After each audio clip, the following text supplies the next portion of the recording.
اعوذ باللہ من الشیطان الرجیم بسم اللہ الرحمن الرحیم وقال اللہ تعالی فی القرآن وَلَنَبْلُوَنَّكُمْ بِشَيْءٍ مِّنَ الْخَوْفِ وَالْجُوعِ وَنَقْصٍ مِّنَ الْأَمْوَالِ وَالْأَنفُسِ وَالثَّمَرَاتِ وَبَشِّرِ الصَّابِرِينَ۔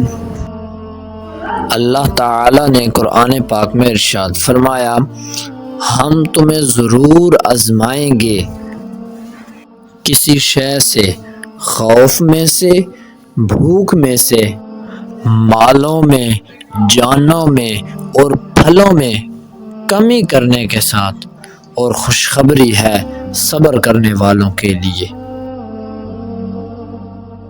سورۃ البقرہ آیت نمبر 155۔